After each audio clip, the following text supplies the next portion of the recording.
that computers couldn't do in the 60s when America was trying to get to the moon, right? People didn't know much about her till the movie, what's the movie called? It's a movie that came out about her. I can't remember what the movie's called, but the thing about it is that's inspirational for young black people, and especially young black women, right? Katherine Johnson. Nobody talked about her. She was treated like crap because she was black and she was a woman. But she did all the math behind the scenes, right? Mae Jemison, right? Garrett Morgan. All these people created stuff that were things that were great and that were usable and make everyday life better, right? Or they accomplished things that other people couldn't accomplish, and they were ingenious. So we want to make sure that we're telling our kids about this young. Just highlight the positives and give them some basic knowledge of how black people are intelligent. So I'm going to give you 3 themes that you should always incorporate into everything that you do. Number 1 theme, right? And think about it, these are overarching, so you can do whatever you want, but just be consistent. That's the key. Blacks have accomplished much in the face of extreme odds, right? Blacks have accomplished much in the face of extreme odds, right? And here's the thing. I know this is very Afrocentric, but if you're Latino, you can have the same theme. If you're Asian, you can have the same theme, right? So the truth is there's no group on earth that hasn't had accomplishments. And part of the racism is to ignore accomplishments. So if we can create that narrative, that's one thing, since a kid can talk. Hey, you know who this guy is? He's great. He's Martin Luther King, right? That's theme 1. Blacks have accomplished great things in the odds. I mean, yes, and in the face of extreme odds, right? Number 2, blacks are brilliant. Even if your kid is a great athlete, encourage them in the academic arena, encourage them to develop their mind. Let's understand this about school. School only really covers one form of intelligence: categorization and labeling, right? Most of school is categorization and labeling. Now, if I'm going to give you an example, if you have a kid, you can have a kid who CD student, average, nobody thinks much of, but some guys like that, I've seen guys who they can go and take a car apart and put it back together with no training, right? There's a certain amount of spatial mechanical intelligence in their brain that the average person doesn't have, which is honestly is brilliant, but nobody in school is going to recognize that because there's no auto mechanics unless you go to like a Votech school, maybe, right? So we can't allow the school to define what intelligent is for our kid. We have to tell our kid what intelligent is. And when they do their evaluations, don't stick to those evaluations, right? Blacks are brilliant. That's the number 2 theme. Number 3 theme that you follow when you're creating your narrative. You have great ability if you work to develop it. And listen, you can use whatever words you want, but pointing out your kids' strengths and also interpreting the world for them. Like when they see George Floyd, interpret that for them. If they're younger kids, interpret it for them. If they're older kids, interpret it for them. It's going to look different if they're younger than if they're older. If they're older, they might get more detail, right?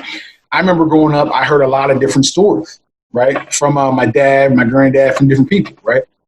My dad told me a story how him and a friend went into a astronomy class. Only 2 black people to go in there. And it's 1960 something. And you know what the professor said?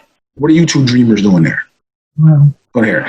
So this is the tale of 2 different people. He said his friend never got over it. My dad, the type who says, I'm not listening to what he says, right? He's more rebellious and he's not worried about what one person says. He didn't internalize it. So he just keeps moving, right? So you had to create your narrative. The narrative that he had was he knew blacks were great. He knew blacks had done a lot. He knew the history. So he didn't let anybody else tell him that, right? So I'm going to leave you with this. And then I'm going to pass on to Larhonda. The last piece, which is spirituality. And this is going to be quick.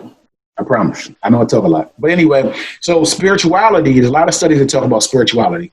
And when I say spirituality, it's what it looks like for you, right? For me, it's Christianity. For somebody else, it's Muslim. For somebody else, it might just be meditation, right?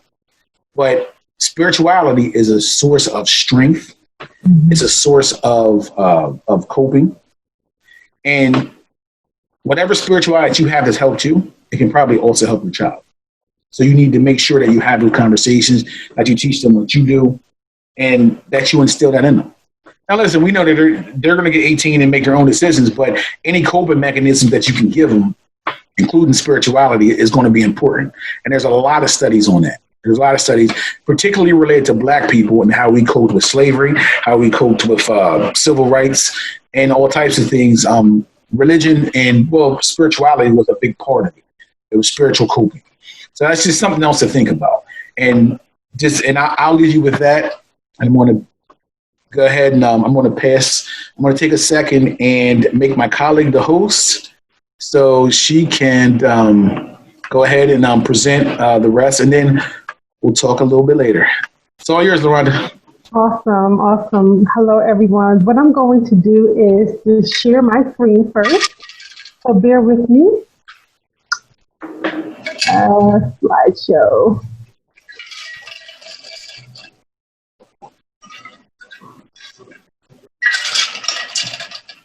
Just bear with me. So again, my name is Dr. Larhonda Harmon. I am so privileged to be here. Thank you, Dr. McDuffy, for inviting me. And I want to get into some purpose. And it's really a continuation of what Dr. McDuffy said about spirituality. Our children need to have a sense of purpose. Like, why am I here? Because if they have a sense of purpose, they will be able to counteract racism more effectively. So that's what we're going to be talking about for a few slides. So the first one is like, who are you? That's a conversation to have with your children. Who are you? And a lot of times when I ask that question to my clients, they'll say, well, I'm a mom, I'm a teacher, I'm a doctor, but they don't really have a clear sense of who they are. So to align with what Dr. McDuffy said, one simple thing that you can teach your children, and actually this might be helpful for you as a parent, is you are a spiritual being housed in a physical body. Like, our children need to know that they are more than just a physical body that shows up in the world. They have a soul, and really the soul is the seat of our emotions. It's the seat of our will. It's the seat of our mind. And they need to know that they have something beyond the physical realm, as well as a connection to a force that is higher or greater than themselves, that indwells in them, or that is a part of them based on whatever your spiritual teaching is. So it's important that we teach our children that they are, yes, of African descent, and they are spiritual beings. And when you're a spiritual being, you can work in the miraculous, and you can respond in a miraculous way, even when you face racism. So how do you help them understand that they're a spiritual being as well as to believe in themselves? Now, as Dr. McDuffy was talking about with the teacher biases, if they base their belief of themselves on what their teacher says, or their pastor, or their priest, whatever their religious teaching is, or what the community says, or what society says, or what the media says, they'll constantly be shifted because they don't know who they are and they don't believe in themselves. So part of our work as parents is to help them understand who they are. And so if you look at this slide, it says be plus live is believe. In other words, we want to teach our children to be themselves and to live their lives. Then the question might be, well, how do you help them believe in themselves? Like, what is that all about? What is that conversation about? By the way, you're going to notice me say conversation a lot, because it's our responsibilities as a parent to have conversation with our children and not to depend on the system to have these conversations with them. So one thing we want to teach them is self-love, that they have a sense of their own power based on the source that they're attached to, whatever your spiritual teaching is, and also based on who they are. They come from a long line of ancestry that goes beyond the shores of America. Like, it's important that they learn their history here and before we arrived here. because then they can love themselves and have a sense of pride in who they are. So we want to teach them self-love. We want to teach them to appreciate themselves, to know who they are. And you know what? Some children, and I may cover this in the next slide, but I'm here right now, so I'm just going to go here. Some children really, they don't even know who they are to even love themselves. And one of the things that I find with children and adults is this notion that I am not enough. Like this need to always you're up in the world of Larhonda, you just froze, just so you know. You just froze. You just froze. Yep. Gotta go back. Am I back in now? You were saying your need is not enough. I'm not enough. Oh, yeah. You said I am not enough. Yeah, so a lot. Thank you, Dr. McDuffie. So what a lot of children struggle with, and adults, is this whole notion that they're not enough, that they're not adequate enough or competent enough or smart enough. And because of that, people can become very self-disparaging, very self-judgmental, and very self-critical. So we want to teach them to love themselves as they are, being who they are and living as they are. And what does love mean? So you as a parent have to decide what that conversation looks like. How would you define love? I know for some people, love is unconditional, right? It's kind, it's gentle. If we want to go to the Bible. For some people, love is need. I need you, so therefore I love you. People have different definitions, but you parents, you're the ones who will teach your children what love is, and then teaching them how to love themselves, as well as teaching them about their own identity.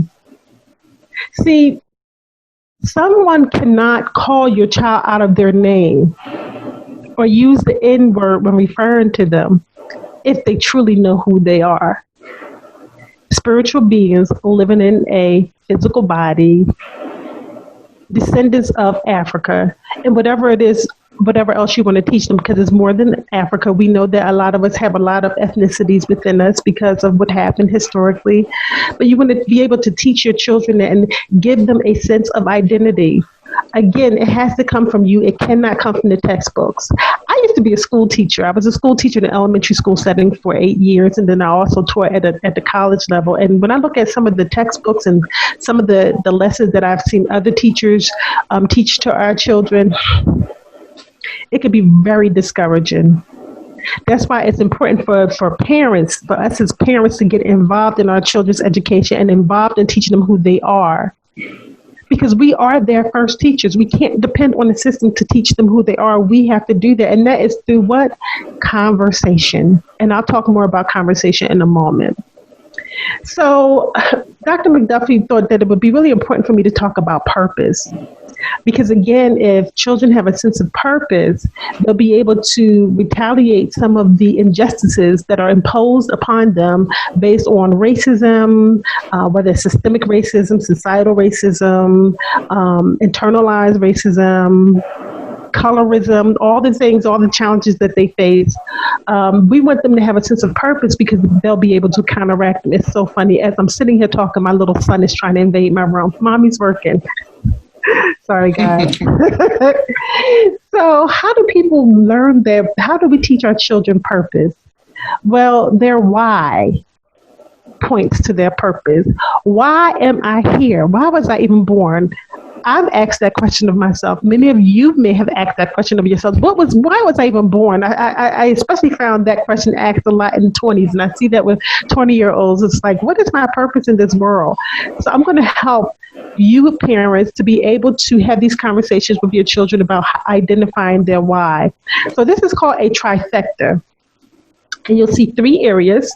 One is interest in activities, the authentic self, and the heartbreak. If we look at these 3 areas, we can help children identify their why, their purpose, why were they born.